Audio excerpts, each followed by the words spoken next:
நாஸ்திகன் வந்து நின்று பேசிட்டு இருக்கேன். என்ன பேசிட்டு இருக்கிறேன்னா, உண்மையான தேவன் இயேசு கிறிஸ்து இருக்கிறார்னா அதை வந்து எனக்கு நிரூபித்து காட்டுங்க அப்படின்னு சொல்லிட்டு பயங்கர சவால் விட்டு பேசிகிட்டு இருக்கும்போது கீழேருந்து யாராவது ஒரு ஆள் வாங்கன்னு சொல்லி சவால் விடும்போது கீழேருந்து ஒரு வயசான ஆள் எழுப்பி வந்தார். அவர் வரதை பார்த்தாலே அவர் இன்னைக்கான நாளைக்கான தான் இருக்கிறார். ஆனால் அவர் சவாலாக இப்போ ஸ்டேஜுக்கு முன்னாடி வந்து நின்னது, என்னையா நிரூபிக்க போறீங்க? ஆமாம், நிரூபிக்க போகிறேன்.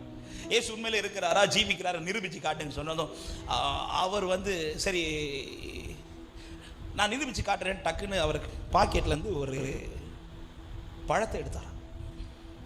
அந்த பழத்தை எடுத்து அவருக்கு முன்னாடியே அந்த பழத்தை அப்படி பிரிச்சாராம்.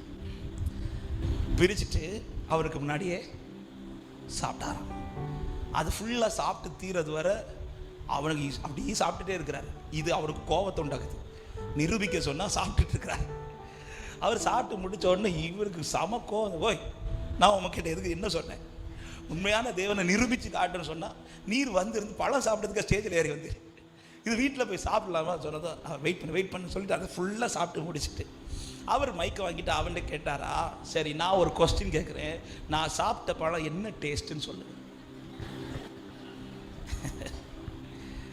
இவனுக்கு இன்னும் கோவம் வந்துச்சு. ஓய், அந்த பழத்தில் ஒரு துண்டு கூட எனக்கு தரல, நீர் தான் ஃபுல்லாக சாப்பிட்டீங்க. நீர் சாப்பிட்டுட்டு என்கிட்ட டேஸ்ட் கேட்டா, இதுதான் நான் டேஸ்ட் பண்றேன், என் கர்த்தர் நல்லவர் என்பதை ருசித்து பார்க்கிறேன். நீயும் ருசிச்சேனா நீயும் சொல்லுவ அவர் ஜீவனுள்ள தேவனா இருக்கிறார்.